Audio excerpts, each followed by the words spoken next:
Good morning, I'm Angelo Castro III. I'm Angela, and we are the Castros. We bring you the news. And the views that make you think. Sometimes we agree. Sometimes we don't. This is News and Views.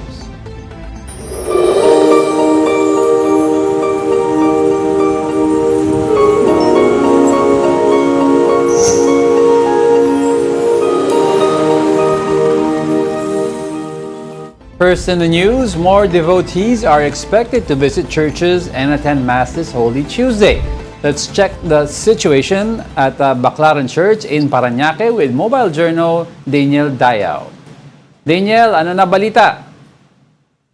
Good morning, Diego and Angela. Our kapatid devotees are continuing to observe their faith this Holy Tuesday of Holy Week. And as of now, medyo manipis pa lang yung tao dito or regular numbers pa lang. But we actually talked to some of the kapatids that we have here, and they are doing the tradition of a Bisita Iglesia already. And Diego, Mass started early at around 6:45 a.m. And then currently, ongoing pa rin yan dahil nag-start kanina yan ng 9:30 a.m. And then later, ay merong schedule ng 5:30 p.m. So meron lang tayong 3 masses for today because tomorrow, ang expected na dagsa talaga ng mga deboto. Dahil first is the first day of the month, which is April 1. And then second, it's Baclaran Day, which is kilala ang Baclaran as a Wednesday para maraming novena mass and novena benediction. And aside from that, Diego, Baclaran every Wednesday umaabot daw ng 150,000 to 200,000 devotees ang pupunta dito. And yun ang expected. Kaya nakikipag-ugnayan na ang mga Baclaran Church leaders para mas masiguro ang seguridad ng mga pupuntang deboto dito. And aside from that, Diego and Angela, one of the identities of a Baclaran Church is that meron silang Holy Week Sacrament of Confession. So ito yung nag-open sila ng 4 boxes every hour yan of every day until 8 a.m. to 5 p.m. So it's become a tradition na kilala na ang Baclaran Church. And aside from that, meron din tayong candle chapel, and libre yung mga candles dito, pero pwede naman daw mag-donate ang mga kapatid natin na gustong humiling. And as of now, you can tell that it's very peaceful and still orderly here since maraming nagpapatrol na PNP and security from Baclaran Church. Diego and Angela. Yes, Daniel, ngayon sa mga oras na ito, kamusta naman yung mga, kumbaga yung mga pupunta dyan, yung mga devotee sa Baclaran? Yes, Angela, alam mo yung mga pumupunta dito ay hindi lang around Parañaque. It's actually around Manila, from Cavite, Rizal. Kasi most of them na na-interview ko is it's either my birthday or it's either ginagawa ang Bisita Iglesia, which is pumupunta ang mga traditional ng mga Pilipino ang pinupuntahan ng at least 7 churches during Holy Week. Pero kamusta na, of course, I'd like to ask na yung situation ng traffic sa area around Baclaran. Kasi within the church mukhang peaceful, pero sa mga roads ngayon, alam ko madami nag-aalisan na rin eh. Yes, Diego, actually observing from on the way here, malinis yung trapiko dito sa Rojas Boulevard. And as of now, makikita din natin sa labas, baka mawala lang yung signal ko, makikita din natin sa labas na hindi ganon ka-crowded ang traffic. Ayan, hindi siya ganun ka-crowded, walang traffic along on the way here sa Baclaran Church. Pero visible naman ang mga security measures in place kasi tulad ng sabi mo, Wednesday, we expect a lot of people. Yes, Diego, as of now, nagsimula nang mag-deploy ang PNP and of course yung Baclaran Church ng kanilang security. So meron sa Rojas Boulevard, meron dito sa gilid ng church, and of course meron mga nagpapatrol dito inside the Baclaran Church itself. Alright, maraming salamat, Daniel Dayo, live sa Baclaran Church. With more people taking buses to cut fuel costs, the Parañaque Integrated Terminal Exchange, or PITX, expects higher passenger traffic this Holy Week. Now, for the latest from the terminal, we go live now to our mobile journalist, Evan Tarinque. Evan, tell us what's happening there. Yes, Angela, Diego. So far, as of this morning, mas marami na yung mga pasahero nakikita natin dito sa loob ng terminal kumpara kahapon. Expected raw talaga na simula ngayong araw hanggang bukas, talagang mas mahaba or mas marami na yung bilang ng pasahero dito nga sa terminal. Ito nga, makikita nyo sa aking likuran. lapit lang natin ng konti. Ito, makikita natin, ito yung entrance ng terminal, makikita natin, medyo kumakapal na talaga yung volume ng mga pasahero ngayon na, no? Pag naglakad naman tayo konti dito, makikita rin natin, so far, kahit hindi pa siya shoulder to shoulder masyado, makikita natin na nagkakaroon na ng volume ng tao, lalo na doon sa taas, no, Diego Angela. Pero kanina, inikot rin natin yung ilang mga ticket booth dito sa loob ng terminal, pero kahit papano, medyo maluwag pa naman. At yung mga pasahero naman, hindi naman gaano nahirapan bumili ng ticket ngayong araw dahil nga nagdagdag na rin sila ng extra trips dahil nga yung demand kasi ng mga pasahero talagang dumami. Lalo na, expected na raw yan. So kanina, binigyan tayo ng numbers, nasa 15 na extra bus trips yung nadagdag for today, no? So, naka-standby raw yan kung kailanganin man ng mga pasaherong additional na bus trip, ready naman daw yan at madali deploy. Pero isama na rin natin, Diego Angela, ano? Kanina, nakakuha tayo ng confirmation na meron 3 mga bus drivers na nagpositibo nga sa illegal drugs dito sa PITX, no? Kaagad naman daw kinumpiska yung kanilang mga lisensya at hindi muna sila pinayagan makabiyahe sa mga oras na ito. Diego Angela. Evan, so as of now, klaruhin ko lang, no, pwedeng bumili pa ng ticket via walk-in, via sa ticket booth. No need muna mag-online.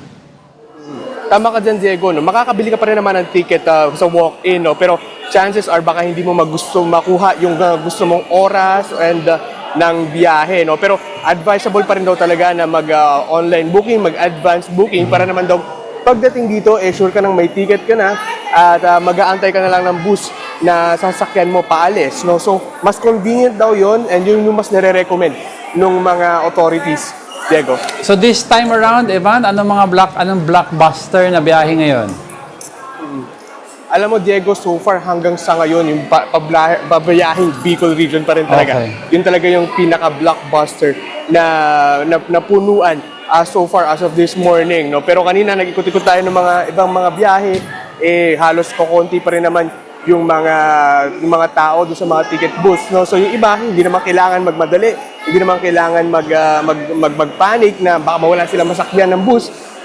Pag dumating naman sila dito, chances are pag hindi yung ruta mo yung blockbuster, pwedeng makakabili ka naman ng mabilis ng mga ticket na yan. Diego Angela. Evan, kumusta yung mga bus company na nagtaas ng pamasahe kahapon, which is alam naman natin bawal yun gawin? Alam mo, Angela, kagabi naglabas na nga ng show cause order ang LTFRB laban nga dito sa 8 bus companies na ito. No? Binigyan sila ng 10 days para mag-explain at magpaliwanagin kung bakit sila dapat hindi maparusahan. No? Kasi sa ngayon kasi nakasalalay kasi diyan yung certificate of convenience ng mga bus companies na yan. Dahil pag wala yan, mahihirapan sila mag-operate at baka hindi sila makapag-operate at all. No? Pero kanina, nag-ikot-ikot tayo, nagtanong-tanong tayo doon sa ilang mga pasahero kung merong overcharging pa rin ba na nangyayari. Yung ilang pasahero nating nakausap, nakaranas pa rin naman daw sila ng overcharging, no, ng mga nasa 200 pesos. Pero aside from that, no, Diego Angela, ang masaklap kasi dito, yung pag hindi nila kinuha itong or pag hindi sila nagbayad ng additional 200 pesos na to, baka naman daw hindi sila makabiyahe. Pero so far ngayon, nahihinga pa natin ng pahayag yung terminal officials kung ano pa yung mga possible or meron pa bang binabantayan na other mga bus companies bukod nga sa 8 ito na nakanilang na-monitor kahapon. Angela. Evan, nabanggit mo kanina may ilang mga driver na nagpositibo sa illegal na droga doon sa kanilang ginawang random testing dyan. Can you tell us what's gonna happen to them? At saka meron din bang pananagutan yung mga bus company na nag-hire sa kanila? Alam mo, Angela, ang sagot lang sa atin dyan kanina, kailangan mo na dumaan sa confirmatory test kasi itong mga bus drivers na ito, no? Pero so far sa ngayon, bago sila dumaan sa confirmatory test, kinuha muna or na-confiscated muna yung kanilang mga lisensya, no? At hindi sila pinayagan muna bumiyahe sa mga oras na ito. Pero sa oras nga na bumalik yung confirmatory test na yan at nag-negative, ibabalik naman yan at makakabiyahe na ulit yung mga driver nito. Pero pag nag-positive ito, discretion na yan ng mga bus companies kung anong mangyayari sa mga drivers na ito. Angela. Alright, lastly on my end, ano yung mga bawal sa loob ng terminal and sa pag-iikot mo kanina, okay naman ba yung yung terminal in terms of prioritizing PWD, senior citizen, and of course yung mga pregnant women? Alam mo, Angela, ikot lang natin konti, no? Dito kasi sa loob ng terminal, pag inikot natin ng konti ito, makikita natin may mga police assistance desk na nakakalat dito sa loob ng terminal.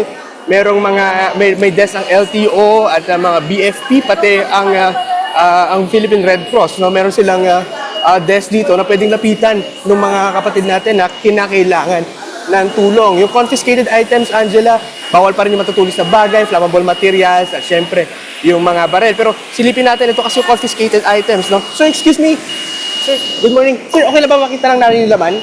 Okay.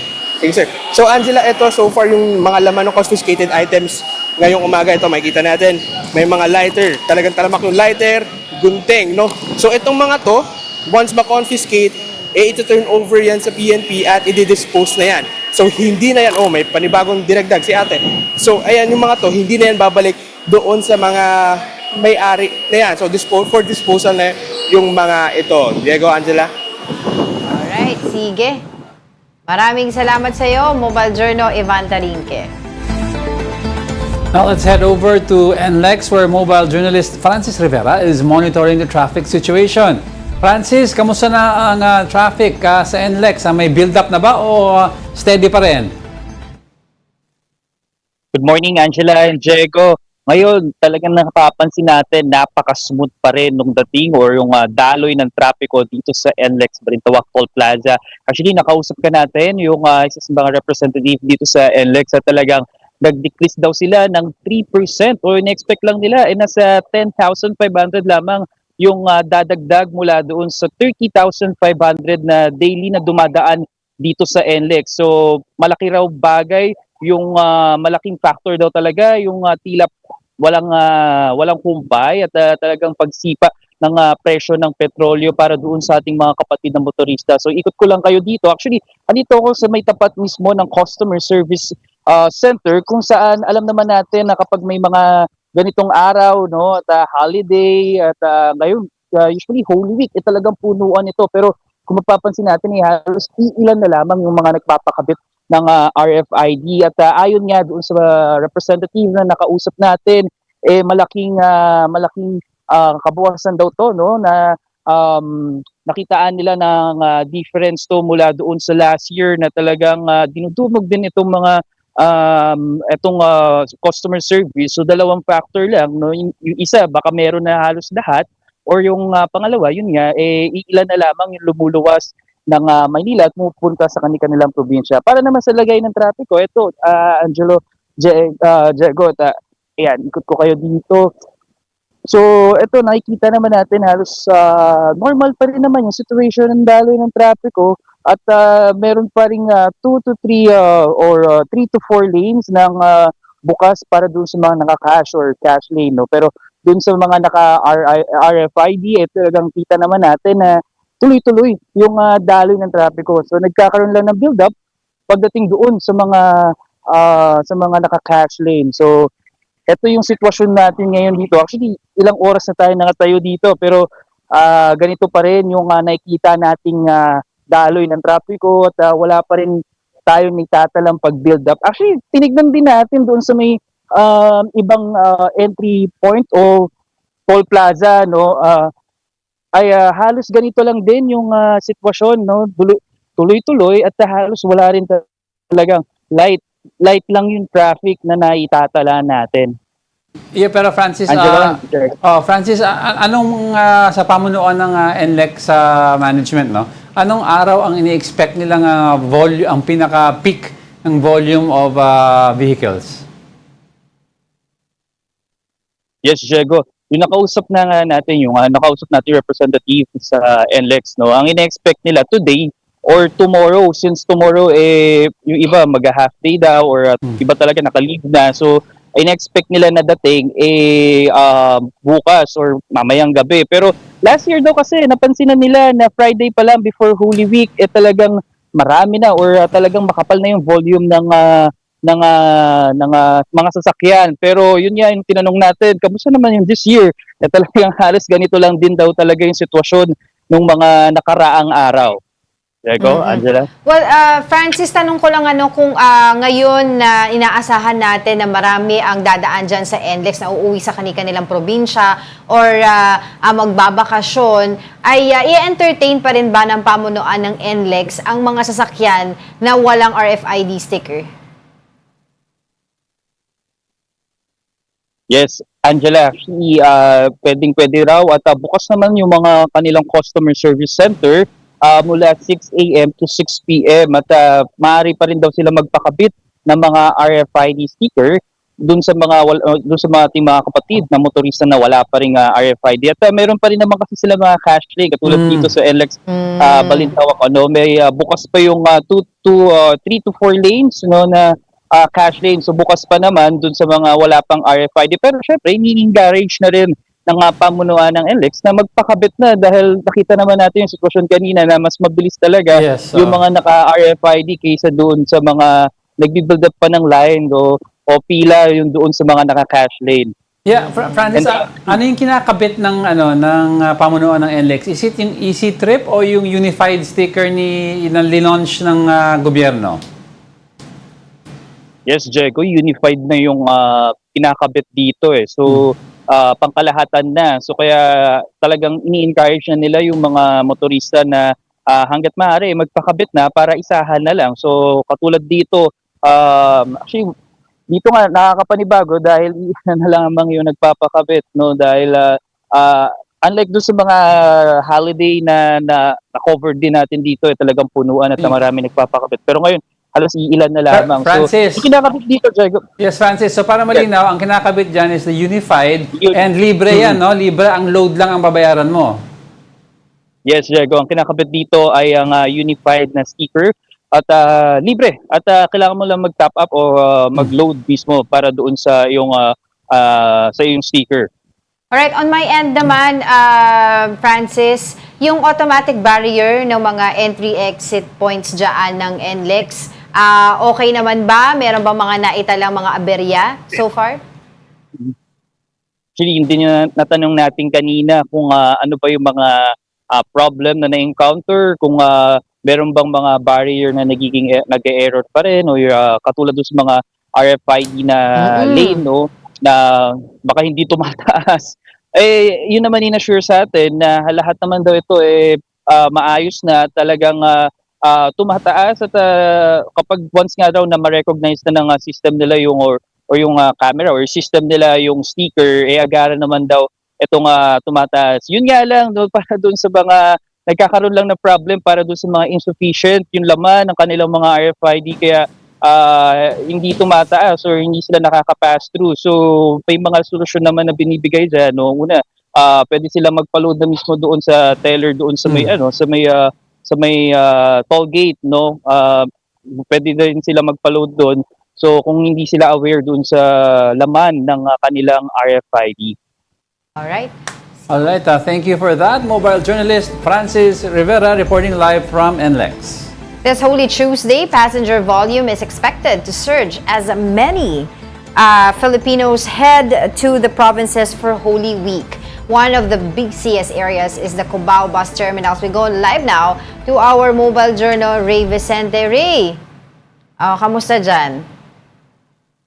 Angela, Diego, magandang umaga. Andito ba tayo sa isa sa mga bus terminals panorte dito sa Cubao, kung saan yung sitwasyon dito, hindi pa naman ganun karami yung tao. Pero sakto lang kasi nung nakausap natin yung pamunuan dito sa isa sa bus companies sa Cubao, ang sabi niya kumpara raw nung nakaraang Semana Santa, pati ngayong taon, halos parehas lang daw yung bilang ng tao. Pero Angela, Diego, imomonitor pa raw nila kasi usually talaga, maliban ng weekend, ang pinaka-peak daw talaga bukas bago mismo ang Holy Week break. Pakita ko lang saglit, Angela, Diego, pan ko lang yung sitwasyon dito. Kung makikita nyo, maraming bakanting upuan, tas hindi naman ganun karami yung tao, mga nag-aantay dito sa waiting area. Kasi, syempre, mabilis naman daw yung pagdating ng kasunod na bus, at syempre may mga ilan pa rin sa ating mga kapatid na kahit nga nagtaas nga yung presyo ng petrolyo, pinipili pa rin na pumunta rito, bumiyahe gamit ang bus dahil nga syempre para makatipid din dahil hanggang ngayon nga Diego Angela, suspendido pa rin yung fare hike increase. Pero maliban nga doon, syempre kahit nga, syempre benefit din sa ating mga pasahero, yung mga bus companies naman ay umaaray dahil nga syempre hindi tumataas yung bus ticket. So ang ginagawa nila nagbawas muna ng 30% na bus trip ngayong Semana Santa dahil nga syempre tumataas yung presyo ng petrolyo lalo na ngayong linggo may panibagong pagtaas nga. Pero maliban dyan, Angela Diego, pinaano rin nila yung pagsuspende ng free ride na privilege kung saan bubuksan lamang yung makina pati aircon ng bus 5 minuto bago mismo ang departure time. Angela Diego. O, dyan sa Cubao Bus Terminal, ano yung mga biyahe na, kumbaga, jam-pack ngayon? Nakita ko lang, Angela, kasi dito sa terminal na to, mga biyaheng panorte. So, ayan, kung makikita nyo, nakaalis na yung Baguio kasi yun yung isa sa mga talagang dinadayo. Ayan, yan pala, meron pang bus dito. Tapos ito, Lingayen, Pangasinan, pati Daet, San Fernando, Pampanga, pati Olonga po, So, karamihan dito, panorte talaga. At yung mga jump pack nga na nasabi ko, mula pa Baguio talaga. Pero sa ngayon kasi, Angela Diego, wala pa naman daw fully book na mga biyahe pa norte. Pero banggitin ko lang din, Angela Diego, doon kasi sa katabing terminal, yung mga biyaheng pa south naman, karamihan fully book na talaga hanggang April 4. So yun yung mga pa south, specifically mga pa Bicol. Sa PITX, nagkaroon sila ng random drug testing sa mga drivers. Diyan ba sa Cubao Bus Terminal, meron ba din silang ginawang ganyan? Actually, Angela Diego, nakausap natin yung terminal master kanina, hanggang ngayon wala pa raw ganong klase. Pero daw nila i-implement yun sa mga susunod na araw kasi sa ngayon talagang i-monitor muna nila yung ilang ng tao. Pero rest assured naman daw, magiging maayos yung mismong service ng mga konduktor pati mga staff dito sa Cubao Bus Terminal. Alright, thank you so much for your time. That was our mobile journalist, Ray Vicente, reporting live from Cubao Bus Terminal. I will be back with more stories after the break. Keep it here on One News.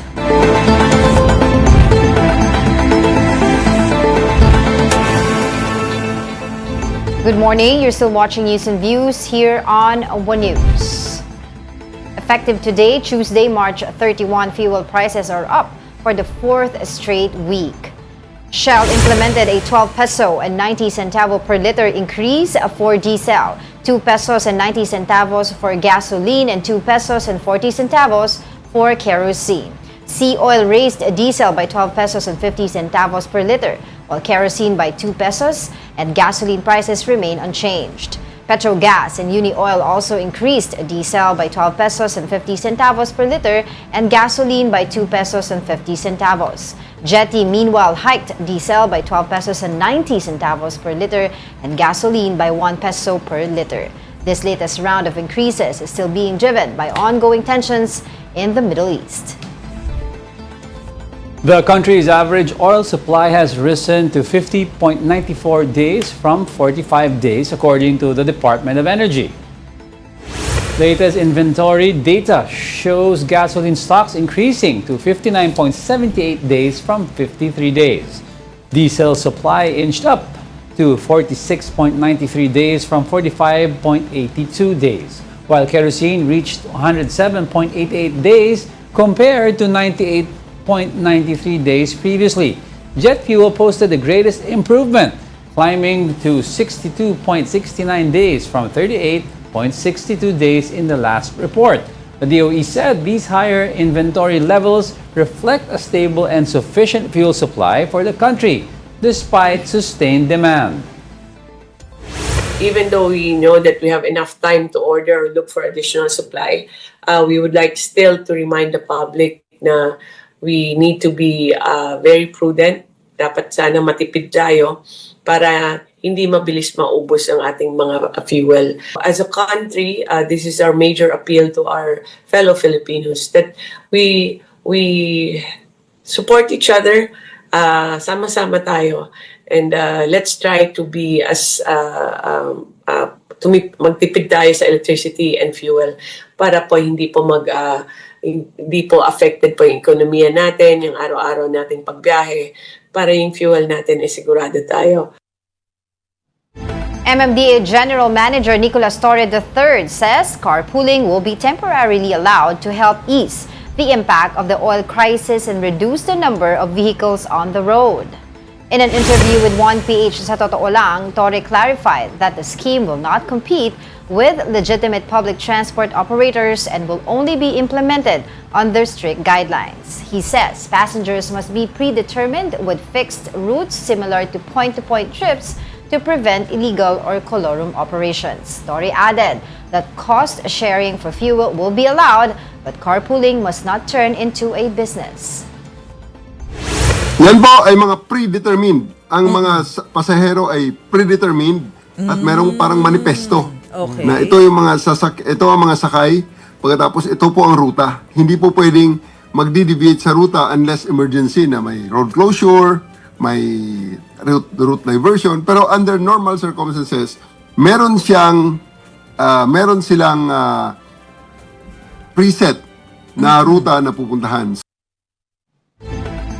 Joining us today is Move As One Coalition co-convener Dr. Robert C. Jr. Good morning, Doctor. Thank you for joining us. Yes, good morning, Angelo. Good morning, Angela. Thank you for having me here again. All right, Doc. Well, I don't know if you saw the last report kay General Manager Torre ng MMDA. Ano ang response po dito or comment sa pinapayagan na for now ang carpooling? No, definitely welcome ang carpooling. But my general comment is it remains a weak response to the severity of our fuel crisis. We really need to take all kinds of action now in order to reduce consumption of fossil fuels and to promote a shift to the most fuel efficient travel modes, meaning public transport, walking and cycling. Pero right now, currently, Doc Robert, alam naman po natin yung situation ng kalsada natin. Cycling and walking, hindi po yan kapares ng ibang bansa na may mga kanya-kanyang lane. So right now, syempre, ang parang naiisip siguro natin ay mga band-aid solutions na. But for now, what can you tell us more about a proper solution dito sa ating problema? You know, if you recall during the pandemic, this was the time we activated what we would call pop-up lanes. So actually, yung mga kalsada natin, there is enough space, but we need to make these spaces protected so that they are safe for pedestrians and cyclists. So what do I mean? Yeah. We need to actually take perhaps the lane closest to the curbside and provide barriers. We need, for example, plastic bollards, pero if we don't have those, actually, we can fabricate whatever we can find in our neighborhoods. Halimbawa, yung mga plastic bottles, fill them with sand. We can also put flower pots and planter boxes in order to separate yung mga motor vehicles from the lane that should be dedicated for pedestrians and cyclists. And then we need to protect these from entry of motor vehicles. So today, what are we seeing? We are seeing all over the country a drastic shortage of public transport. Why?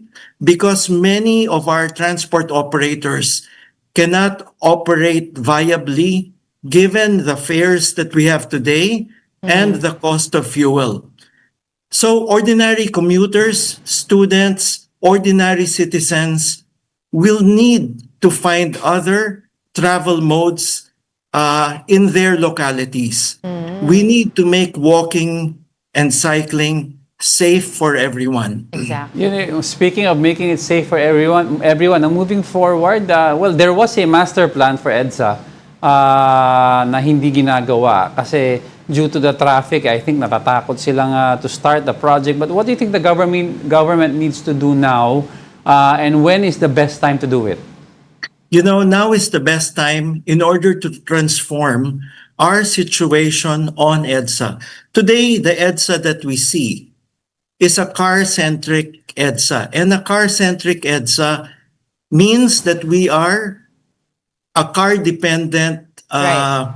citizenry and a fuel-dependent citizenry.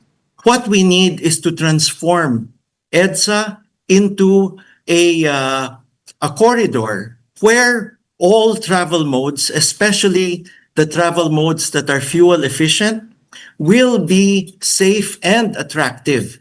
So what does this mean?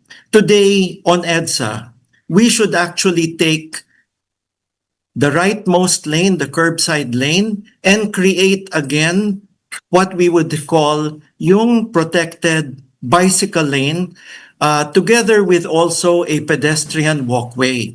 Why? Because EDSA really lacks a safe space on the side, even for pedestrians. And when we have this, it forces people to use a private motor vehicle. That makes us car dependent. That makes us fossil fuel dependent. So we have to reverse that. And we can reverse that by making EDSA friendly for modes that will not require fossil fuel consumption. When you say car-centric mindset, do you feel that the government is still prioritizing car owners more than the commuters at this point? Definitely when the government, offers like carpooling, again, it's a car-oriented solution. Of course, carpooling is welcome, but we must remember, within the Philippines, only 6% of Filipino households have cars. Secondly, in Metro Manila, only 11.5% of Metro Manila households have cars. So really, when we talk about carpooling, it's for a small minority of the population. We really need to think of solutions that will benefit the vast majority of Filipinos who do not own or have access to a motor vehicle. Since the energy or the oil crisis hit us, I think this is our 4th week, if I'm not mistaken. Have you gone out and observed how our transportation system like as of now, na marami po ngayon ng mga car owners ang talagang gumagamit na po ngayon ng MRT and other modes of transportation just to, cut cost on fuel? Yeah, definitely everyone is looking towards public transport as an option. Why? They'll save on travel cost.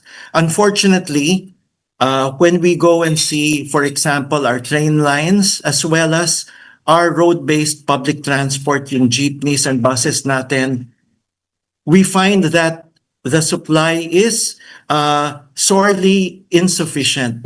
You will see, for example, on Commonwealth, thousands of people standing on the road waiting for the next jeepney or available bus to pass by. Kulang na kulang ang public transport natin. So part of the solution also needs to be shoring up yung viability of our public transport. How? By adopting this approach which we would call net service contracting. Basically, we allow the public transport to continue collecting fares, but we give them a subsidy to cover the incremental cost of yung fuel price increases. So this helps them stay viable despite the situation today. Right. We still need to keep fares low. But if we keep fares low without providing that extra support, the operators will stay on the sidelines. They will pull their vehicles out of operation. Malulugi sila. So we really need to rethink things like libreng sakay. Yeah. So Libreng sakay may be a very stopgap measure, but it's not something for the long term. So parang ginagawa po sa Manila ngayon. Yes, I would encourage Manila also to conserve its limited budget subsidy resources allow operators to continue collecting fares, and give them a subsidy to help them cope with yung fuel price increase. So this is what we would advocate in our different localities nationwide. And here is where LGUs can play a very important role. National government may lack the capacity to do it nationwide, but LGUs can also step up and Right. help provide the solution. Do you think, Doc, it's high time, all the LGUs, Metro Manila specifically, can adopt a similar approach that Hong Kong has adopted by having a uniform blind system wherein wherever you are in Metro Manila, alam mong saan ka sasakay based on a numbering system of the bus para uniformed? You know, that makes a lot of sense. We see it in Hong Kong, we see it in Korea. It really makes sense to have number-coded and color-coded public transport. Right. So you know which routes are available and which routes, you should be focusing on. All right. Of course, a lot of economists are saying na itong mga ayuda or yung mga fuel subsidy is just a stopgap measures. And more importantly, they're also looking at other ways to solve this problem, like suspending the tax and the excise tax on fuel. Others naman would debate na yung VAT na lang daw instead of the tax fuel, excise tax. But in Move As One Coalition, ano po yung take nyo on this? Of course, lowering taxes, it may be, in a way, it's like a double-edged sword. You then also reduce the resources available to government, and also it's a very blunt instrument. Kasi once you lower, for example, the taxes on fuel, it also encourages continued consumption, especially by private motor vehicle owners. So we really need to encourage everyone to conserve, and pricing fuel also at the correct level is one way that we can reduce consumption. I would say let's find a way to enhance yung revenue collection while at the same time targeting the revenues, the limited budget resources to the sectors that most need it. So again, this would be the vulnerable and the poor and public transport workers and operators. How about talking upcoming, yung long-delayed subway project that's supposed to link up Metro Manila? Of course, it's something that we would consider desirable in the future. However, we know it is costing a lot and taking a long time. From my point of view, I would see it as justified even to reduce expenditures on the subway today if it can help activate our public transport that is in limited supply today.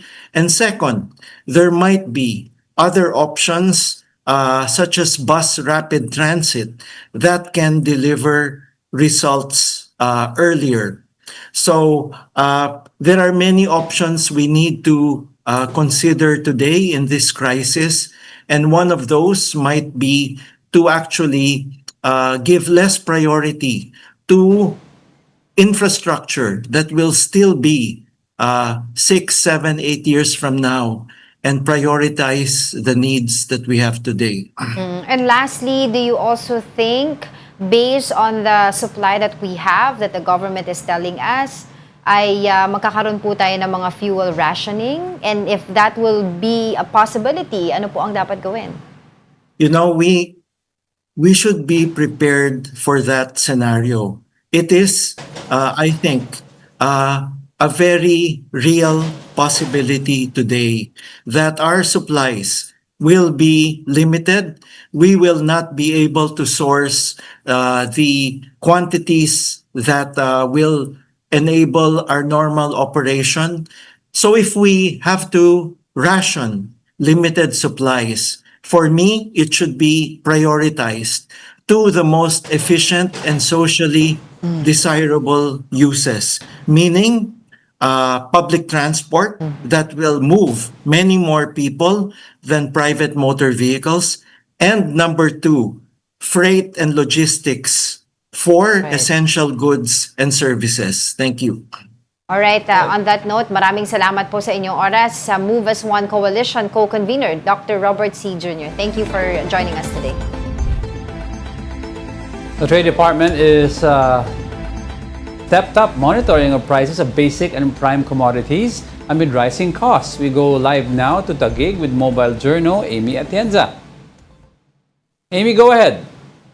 Yes, good morning Angela, Diego. Dito nga nag-ikot-ikot ang Department of Trade and Industry kasama si DTI Secretary Cristina Roque para ma-monitor nga yung mga presyo ng basic necessities and commodities dito nga sa iba't ibang supermarket dito. Well, so far nakita naman niya na wala pa ring price increase dahil na nga rin yan sa mga directive na yun nga hanggang April 16 walang price increase na mangyayari dito sa ating bansa. So that's in Metro Manila, pati na rin outside Metro Manila. So far meron na ding ilang nakita na yung mga presyo din ng mga basic commodities na ito ay mas mababa pa doon sa suggested retail price nila. At sigurado naman daw si DTI Secretary Roque na hindi magiging problema yung supply dahil marami pa rin namang manufacturers ang nagsabi na enough pa raw ito at yun nga aabot pa na hanggang April 16 and after that doon pa lang nila makikita kung magkakaroon nga ba at dapat bang kung kinakailangan ba ng pagtaas ng presyo dito nga ng mga bilihin dito nga sa ating bansa. Angela, Diego?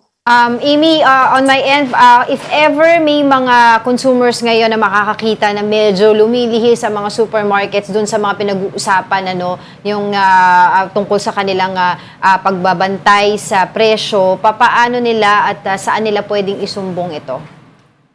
Pwede naman daw yan i-report mismo dun sa website, Angela, ng DTI para nga ma-monitor nila. At yun nga daw, iba't ibang offenses na rin. In the past, yung nangyari nga din dito at yung pinaka malalang pwedeng penalty with regards to this nga ay aabot na daw ng fine of 15 million pesos or pagkakakulong din. So yun yung mga kailangan din talagang look into ng mga supermarkets, ng stores dahil nga yun sa direktiba na rin na hanggang April 16 na hindi pwede na magkaroon ng price increase dito sa ating bansa. Pero yun, open naman daw sila for a dialogue then right after that time lapse right after April 16 para nga makita natin kung ano din yung magiging range nitong ng price increase sa mga bilihin. Bukod pa dyan, sinigurado din naman ng DTI nagagawa din sila ng efforts tulad na nga din narinig natin sa Department of Agriculture kung saan nagpadala sila ng mga trucks doon sa Benguet, pabalik dito sa Metro Manila para nga doon sa gulay naman, sa supply ng mga gulay. So i-ensure din daw talaga ng DTI na i-monitor nila all around the Metro Manila itong at saka yung regional offices nila para nga walang pagtaas ng presyo sa mga bilihin at hindi nga ito maging pahirap din sa ating mga consumers. Alright, thank you so much, mobile journalist Amy Atienza. Don't go away because we're not done yet. Stay with us.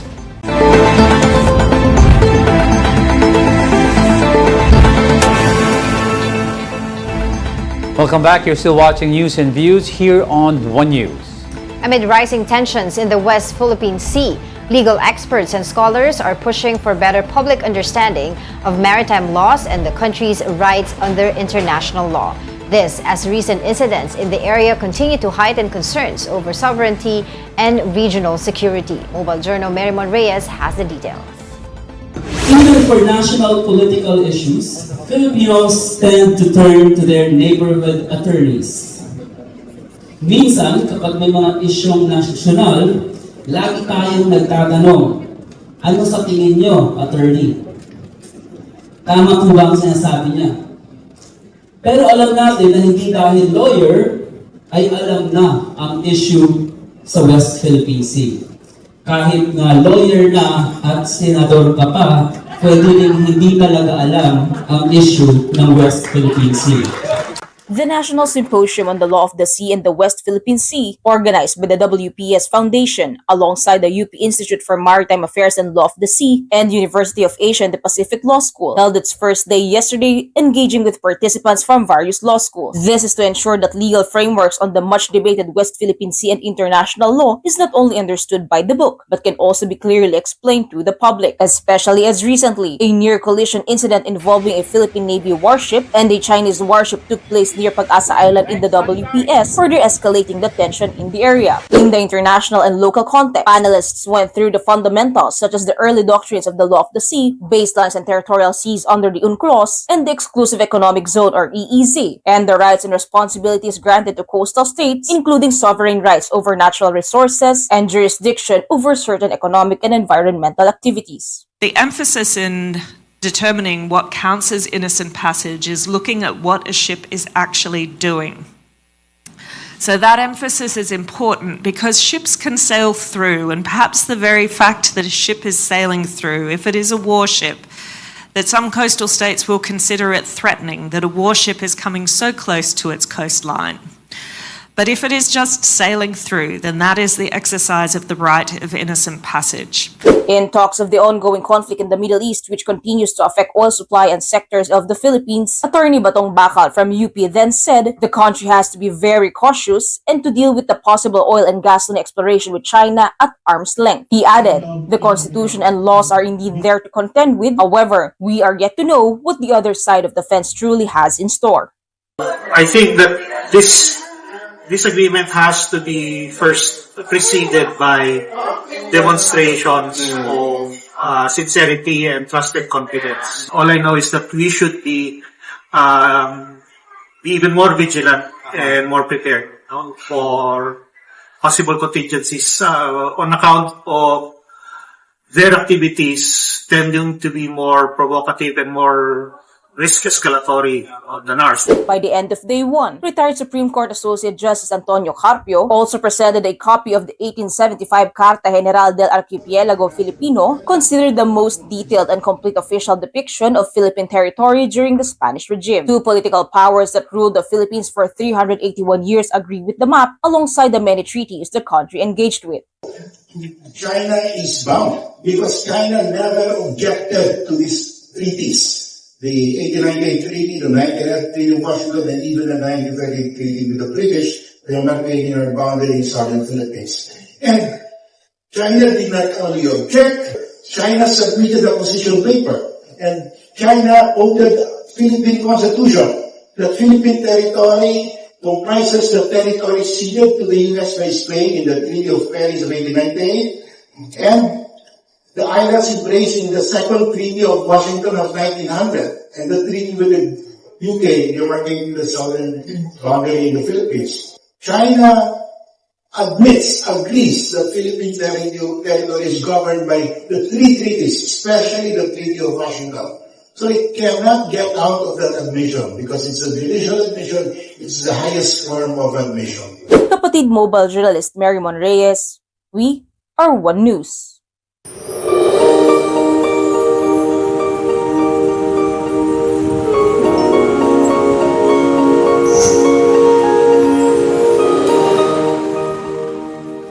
Let's now bring in mobile journalist Fatima Baduria to give us an update on the prices of basic goods at Quinta Market in Manila. Fatima, kamusta na ang presyohan dyan?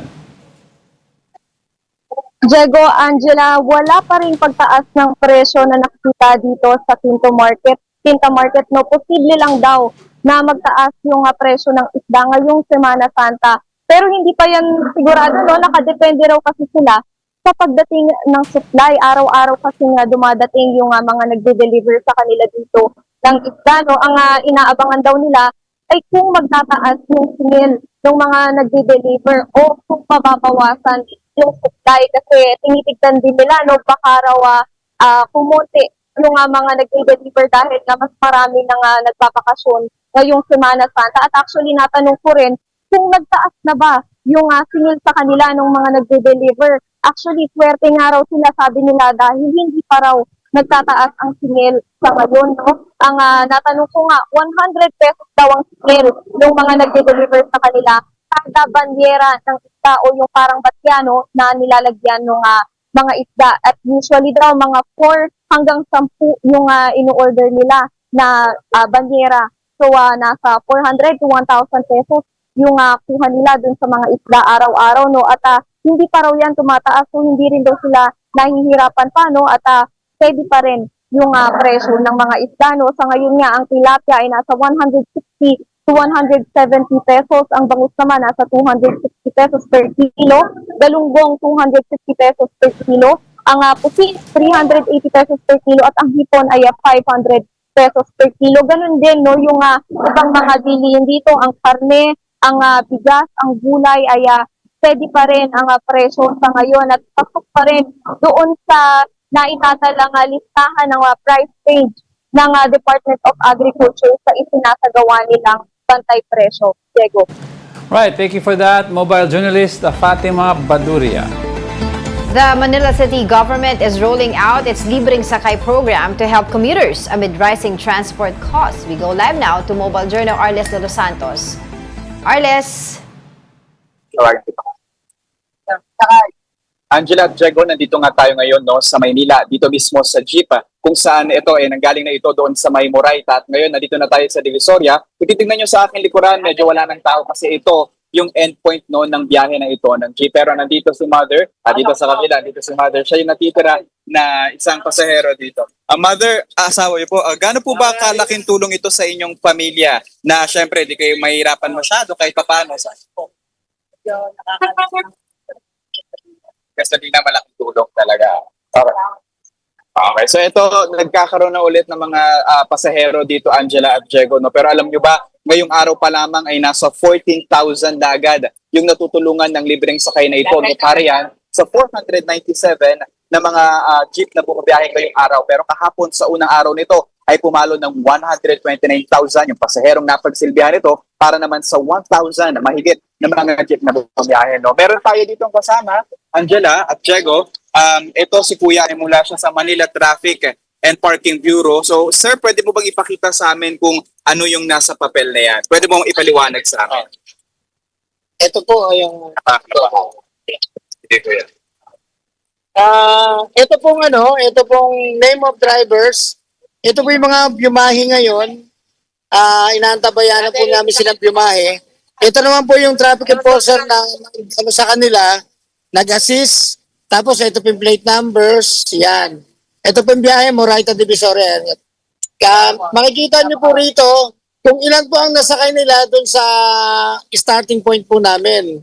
Tapos, pag may mga sumasakay po, ilalagyan po namin ng talian, may bumababa, tapos may sumasakay. Hanggang sa makarating po dun sa dulo uli, sa panibago, ikukumputin po namin yan. Ito po yung mga total numbers ng naisakay mula dun sa may starting point to end point, tapos babalik po uli. May quota po ba yung bawat driver?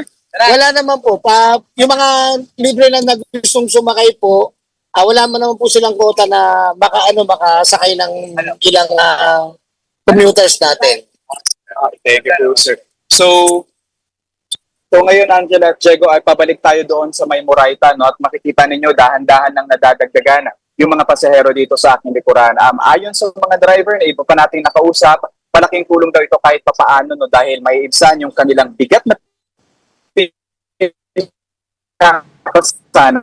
sa mahal na presyo ng petrolyo ngayon, no? Lalo pa pumalo na nga. Alright, sige. So, 100. Wala. Yan ang ating mobile journalist na si Arles de los Santos. Kasama po niya ang isang jeepney driver sa Manila na kasalukuyan po ini-implementa ngayon yung programa ng Manila LGU na nabibigyan ng libreng sakay at yung mga drivers nun ay sasahuran. Alright, before we let you go, I'd like to leave everyone with a quote for Holy Tuesday. God doesn't test to break you. He reveals what's already inside you. And that wraps up today's episode of News and Views. Join us again tomorrow. I'm Angela Lagunsad Castro. And I'm Angelo Castro III. Kapatid, we are one news. All sides, all the time.